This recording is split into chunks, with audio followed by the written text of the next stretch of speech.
नमस्कार मित्रों, ये है पीएच नेटवर्क। आपका स्वागत है इस नेटवर्क में। मैं हूं प्रदीप भंडू। आशा करता हूं सब भाई बहन खुश होंगे। डोनाल्ड ट्रंप ने आज अचानक ये घोषणा की कि हम 5 दिन के लिए ईरान पे हमले नहीं किए गए करेंगे, क्योंकि उन्होंने पहले 24 घंटे का अल्टीमेटम दिया था कि हम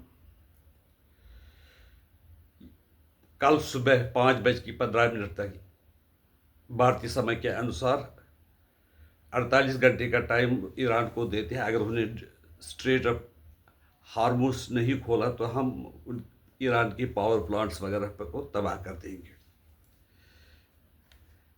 और उससे क्या हुआ कि जो तेल के भाव और शेयर मार्केट वाला वो डाउन आ ही रहा था, लेकिन जब उन्होंने ये अनाउंसमेंट की कि हम 5 दिन के तक हमला नहीं करेंगे ईरान के पावर प्लांट्स पर और एनर्जी सेक्टर पे, तो शेयर मार्केट में, अमेरिका के शेयर मार्केट में उछाल आया और तेल के भाव भी, जो क्रूड ऑयल है उसके भाव भी गिर गए। लेकिन ईरान ने इस बात का खंडन किया। ईरान ने कहा कि हम से कोई बातचीत हुई है, अगर वो हमला करते हैं या नहीं करते हैं तो हमें उससे कोई फर्क नहीं पड़ता, हम अपना जंग जारी रखेंगे। अगर ये बात सच्ची है कि ट्रंप ने 5 दिन के लिए जंग रोका है, तो ये एक प्रकार की ट्रंप की हार है। तो फिर लोग उनसे कहेंगे कि अगर आपको जंग रोकना ही था और आपको, जो आपकी इंटेलिजेंस है उसको पता नहीं था कि ईरान कितना पावरफुल है, तो आपको जंग में जाना ही क्यों था?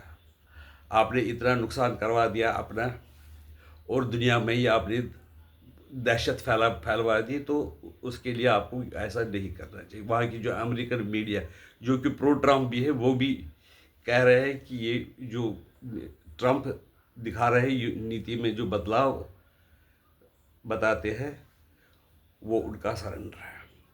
लेकिन ट्रंप ऐसा आदमी है जो अगर रात को कुछ कहे तो सुबह उसके जो सुबह बातें कहेंगे उनका और कल रात की बात से कोई मेल नहीं होता है। या ये हो सकता है कि ये ईरान को धोखा देने के लिए भी ऐसा स्टेटमेंट दिया गया है। और दूसरा ये है कि अगर मान लो ईरान ने भी एक्सेप्ट किया है, हाँ, बताते हैं कि तुर्की के ज़रिए उन्होंने इनिशिएटिव लिया, ओमान ने भी इनिशिएटिव लिया, तुर्की या पाकिस्तान में बातचीत हो सकती है और किसी हद तक जो ईरान की जो नेतृत्व है वो भी तैयार है, लेकिन वो मानने के लिए तैयार, लेकिन वो इसको एक्सेप्ट करने के लिए तैयार नहीं कि हम कोई बातचीत कर रहे हैं। पिछली बार भी, लेकिन यहाँ पर देखने वाली चीज़ है कि पिछली बार भी ट्रंप ने कहा था कि हम अभी जंग नहीं करेंगे, तो उन्होंने अचानक दिन में ही जो ईरान पे जंग कर दी है। मतलब जो एशिया में जो दिन है वहाँ पर रात होगी, यूएस में उन पे हमले कर दिए 28 फरवरी को, और उनके जो शीर्ष नेता है उनको मार दिया, चाहे वो मिलिट्री लीडर हो या एडमिनिस्ट्रेटिव लेवल पर हो। इसलिए हो सकता है कि ईरान भी उन पर विश्वास नहीं कर सकता। ईरान का ये भी दावा है कि ट्रंप इसलिए सरेंडर किया कि हमने उनके जो एयरक्राफ्ट है उनको नुकसान पहुंचाया या किसी और वजह से नुकसान पहुंचा। जैसे पहले अब्राहम लिंकन में समस्या पैदा हुई थी और उसको पीछे हटाना पड़ा। उसके बाद बताते हैं कि जेराल्ड फोर्ड जो एयरक्राफ्ट कर रहे हैं उसमें भी 30 घंटे की आग लगी थी, तो इसलिए वो पीछे हटना चाहते हैं। और अब ईरान का कहना है कि जो जापान में उनका एयरक्राफ्ट है वो उसको हम या हमारे आसपास के एरिया में लाकर हम पर हमला करना चाहते, इसलिए हम ट्रंप के धोखे में नहीं आएंगे। यहाँ पर बात है कि ईरान भी, अगर आपसे ईरान, आप और अमेरिका का जंग है, इजराइल का जंग है, ईरान अपने साथियों को क्यों मार रहा है? जो इनके उम्मत के सदस्य है वो भी मुस्लिम है, उन पर क्यों हमला कर रहा है? वो वहाँ की इकॉनमी तबाह क्यों करना चाहते हैं?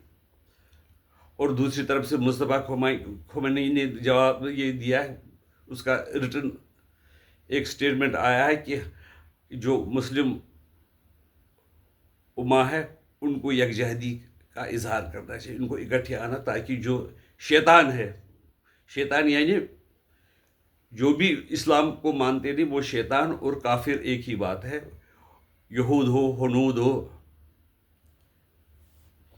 या क्रिश्चियन हो, उनको जिंदा रहने का हक नहीं है।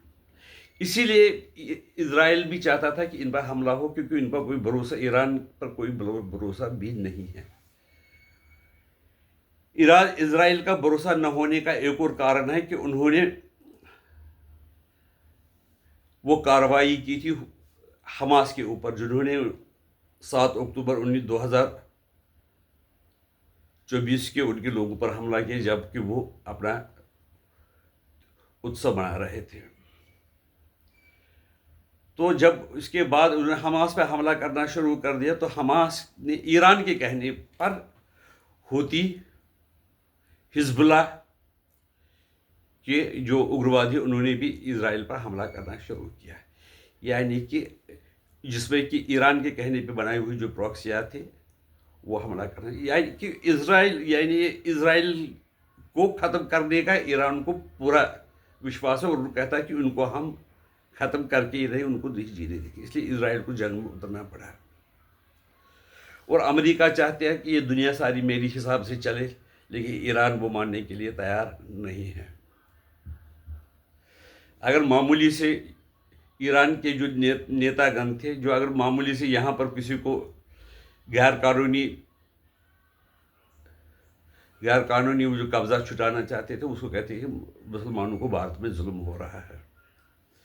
अब ऐसी नौबत आ गई है, शिया लोगों को समझना होगा कि जो पाकिस्तान जो सुन्नी हैं, उनको जो मदद करते हैं, उनके साथ संपत्ति रखते हैं, क्योंकि वो उम्मा है, वो हमारी मूल है। क्योंकि कभी जैसे हिंदू पाकिस्तान में ख़त्म हुए, इसी तरह शिया भी ख़त्म हो सकते हैं। 20% शिया है अभी पाकिस्तान में।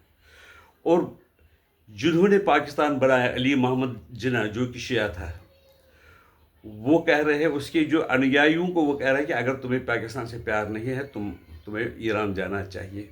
जिन्होंने पाकिस्तान बनाया उनसे ये बात कही जा रही है।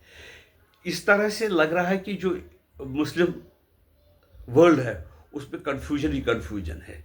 लेकिन जब उनकी हुनूद यहूद से जंग करने की बात होती है, या तो वो इनडायरेक्टली चुप करके सपोर्ट करते हैं, या तो लेकिन सामने लड़ाई नहीं करते और कहते हैं कि उम्मा की यकजहती ख़त्म होनी चाहिए। अमेरिका से मिडल ईस्ट के लोगों ने, कंट्रीज़ ने, सऊदी अरबिया ने, कतर ने और बाकी देशों ने बहुत से हथियार, उन पे हमले हो रहे हैं कि वो क्यों जवाब नहीं दे रहे हैं, क्योंकि उससे मुस्लिम यूनिटी खतरे में पड़ जाएगी।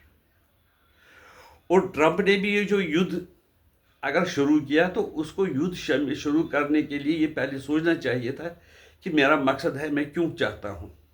जो उन्होंने कहा कि इस पे के पास, ईरान के पास न्यूक्लियर वेपन्स है, हमें वहाँ पर रिजीव करनी चाहिए, वो ऐसी रिजीम चाहिए जो डेमोक्रेटिक हो, लोगों के द्वारा चुनी गई हो, हमें ऐसे लोग चाहिए, ऐसी वहाँ की हुकूमत चाहिए। लेकिन आप कह रहे हैं कि हम 5 दिन के लिए हम युद्ध रोक रहे हैं, हमारी जो बातचीत है ईरान के साथ वो बड़ी सार्थक है, लेकिन जिसका खंडन ईरान ने पूरी तरह किया है।